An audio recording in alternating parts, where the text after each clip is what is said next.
Reibāk mēs paņēmām kaut tādu eksotisku koku lenge. Salīmēsim kopā ar mūsu pašmāju bērzu. Un te vēl eksotisks koks Siroko. Tava rīta kafija, tava brīvdiena, vakar gravitācija nenoturēja. Ja tu zini... Labi, es tev ļaušu šito izdarīt. Vienu es izdarīšu, vēl vajag divas. Tad tās es tev ļaušu izdarīt. Bet ja piemirsies, nekas tad aizmirst. Tas ir bērns, ja? Baltais bērns mūsu, jā. Tas šitais melnais, tas kaut kāds vengi, kas nāk kaut kā no Kongo, kaut kur tur. Tā karstējām. Kongo džungļiem. Varbūt arī, jā. Palmēnā. No karstumos, kas viņa auglē, kā melna paliek. Klausies, jūs te kurva nepaliekat ar tiem skaļumiem, ne? Mums ir raustiņas Mums visiem. ir austiņas, jā. Tā kā mums arī viens... Nē, es teicu pieredzi. Es teicu pieredzi, man nav problēma. Pie tam visam tumbiņām, man jau tur raustas vispār nav.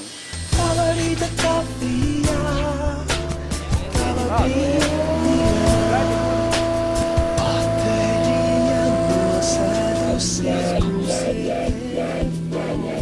Tas neesmu nekāds ne sauciņš, nekas, vienkārši es nevaru. To, ko noteikumi neļauj, to mēs nevaram, bet Jā. būs pēc tam lietas, kuras droši varēsim tās, ko ļaus. Es paturēšu vismaz. To tu drīksti. Nu pat tā sapnī dejoja, vakar gravitācija nenoturēja. Man liekas, ka ir pa vidu. Ir, nu skaties, nu. Laižam iekšā. Laižam iekšā, jā. Tas līdz galam var? Jā, kamēr vairs nevarēs. Kamēr atdosies, ja?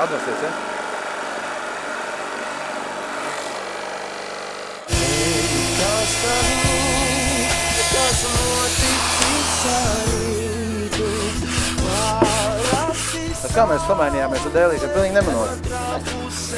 Jā. Tandēm.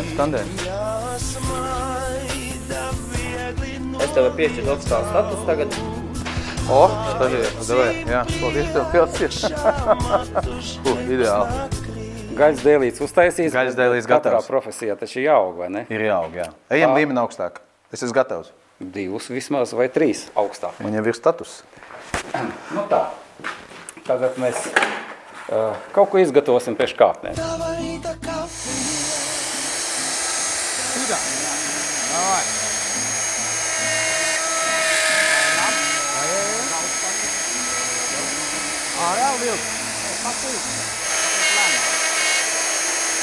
Man pat nevajadzēja visu šitien dot, lai man iedvesmotu darbs ar koku, arī galdniecības lietas un viss pārējais, kas saistīts ar strādāšanu galdniecībā.